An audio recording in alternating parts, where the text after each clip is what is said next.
नमस्कार। Byju's exam prep IAS Hindi में आपका स्वागत है। प्रस्तुत है द बिग न्यूज के आज के सत्र में हम चर्चा करने जा रहे हैं पाकिस्तान और एफएटीएफ से संबंधित घटनाक्रम पर। सबसे पहले इससे संबंधित खबर को देख लेते हैं। आतंकी वित्त पोषण और मनी लॉन्ड्रिंग पर वैश्विक निगरानी संस्था यानी एफएटीएफ ने हाल ही में पाकिस्तान को उसकी ग्रे लिस्ट से बाहर करने की घोषणा की। बयान में एफएटीएफ के द्वारा पाकिस्तान के द्वारा एंटी मनी लॉन्ड्रिंग कानूनों में सुधार और वित्तीय आतंकवाद, जिसे अंग्रेजी में एंटी मनी लॉन्ड्रिंग और कम्बेटिंग फाइनेंशियल टेररिज्म रिजीम कहा जाता है, उसमें संबंधित कार्यवाही के लिए इसके संदर्भ में पाकिस्तान को ग्रे लिस्ट से बाहर किया है। आपको ये ध्यान रखना है कि हाल ही में अक्टूबर में एफएटीएफ की पेरिस में बैठक हुई और उसमें संबंधित निर्णय को लिया गया। यदि हम इसके संदर्भ में एफएटीएफ के बयान को समझने का प्रयास करें तो एफएटीएफ के अनुसार पाकिस्तान अब एफएटीएफ की बढ़ी हुई निगरानी प्रक्रिया यानी एनहांस्ड मॉनिटरिंग प्रोसेस के अधीन नहीं है। साथ ही पाकिस्तान एंटी मनी लॉन्ड्रिंग से संबंधित संस्था एपीजी यानी Asia Pacific group on money laundering संस्था के साथ काम करना जारी रखेगा ताकि वह अपने एएमएल सीएफटी यानी anti money laundering and counter terrorist financing system को और बेहतर बना सके। यदि हम इसके संदर्भ में भारत की प्रतिक्रिया को समझने का प्रयास करें तो आप इस विज्ञप्ति में भारत की प्रक्रिया को देख सकते हैं। इसके संदर्भ में विदेश मंत्रालय के द्वारा जो प्रतिक्रिया की गई है उसमें भारत ने कहा कि एफएटीएफ की जांच ने पाकिस्तान को जाने माने आतंकवादियों के खिलाफ कुछ कार्रवाई करने के लिए मजबूर किया है। विदेश मंत्रालय के अनुसार यह वैश्विक हित में है कि दुनिया स्पष्ट है कि पाकिस्तान को अपने नियंत्रण वाले क्षेत्रों से आतंकवादी वित्त पोषण के खिलाफ विश्वसनीय, सत्यापन योग्य, अपरिवर्तनीय और निरंतर कार्यवाही जारी रखनी चाहिए।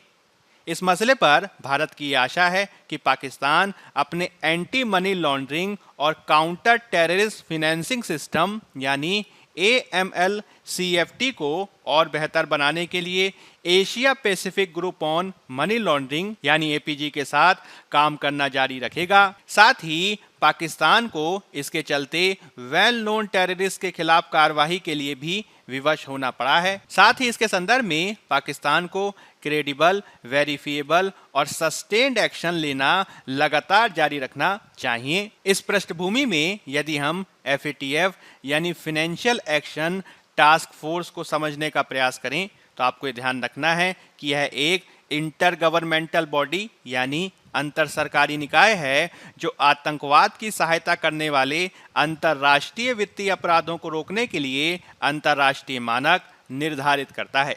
इसकी स्थापना 1989 में पेरिस में G7 शिखर सम्मेलन के द्वारा की गई थी और शुरुआत में इसे मनी लॉन्ड्रिंग से निपटने के लिए उपायों की जांच और उससे संबंधित विकास के लिए बनाया गया था।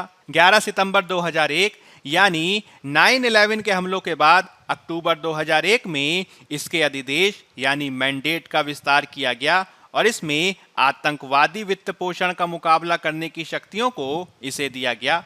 आगे चलकर अप्रैल 2012 में इसकी शक्तियां और विस्तारित की गईं, जिसमें सामूहिक विनाश के हथियारों के प्रसार के वित्त पोषण का मुकाबला करने के लिए इसको शक्तिशाली बनाया गया। यदि हम इसके सदस्यों की बात करें तो इसमें 37 सदस्य क्षेत्राधिकार और 2 क्षेत्रीय संगठन शामिल हैं, जिसमें यूरोपियन कमीशन यानी यूरोपीय आयोग और साथ ही खाड़ी सहयोग परिषद भी इसके सदस्य हैं। यदि हम भारत की बात करें तो भारत 2010 से ही एफएटीएफ का सदस्य है। यदि हम इसके संदर्भ में एफएटीएफ की सूचियों यानी लिस्ट की बात करें तो इसमें आपको ग्रे लिस्ट और ब्लैक लिस्ट यानी काली सूची को ध्यान रखना है।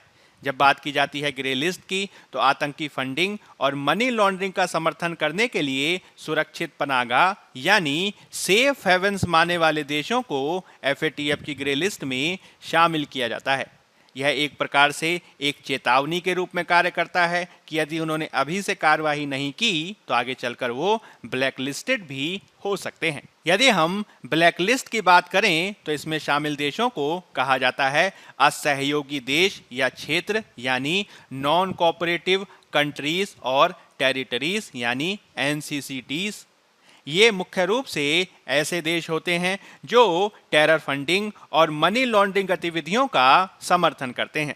आपको यह भी ध्यान रखना है कि इस सूची में लगातार संशोधन होता रहता है जिसमें FATF की महत्वपूर्ण भूमिका होती है, जैसे कि वर्तमान में ईरान और Democratic People's Republic of Korea यानी उत्तरी कोरिया इसमें शामिल हैं, जिन्हें उच्च जोखिम वाले क्षेत्राधिकार या काली सूची में शामिल किया गया है, यानी इन्हें कहा जाता है हाई रिस्क ज्यूरिसडिक्शन और ब्लैक लिस्टेड कंट्रीज।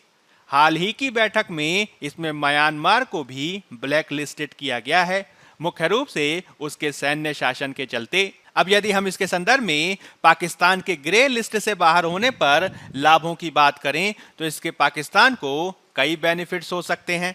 विशेषज्ञों के अनुसार ग्रे लिस्ट से हटा दिए जाने से पाकिस्तान को एक सकारात्मक प्रतिष्ठा हासिल होगी और आतंकी वित्त पोषण पर भी अंतर्राष्ट्रीय समुदाय में उसकी छवि बेहतर होगी।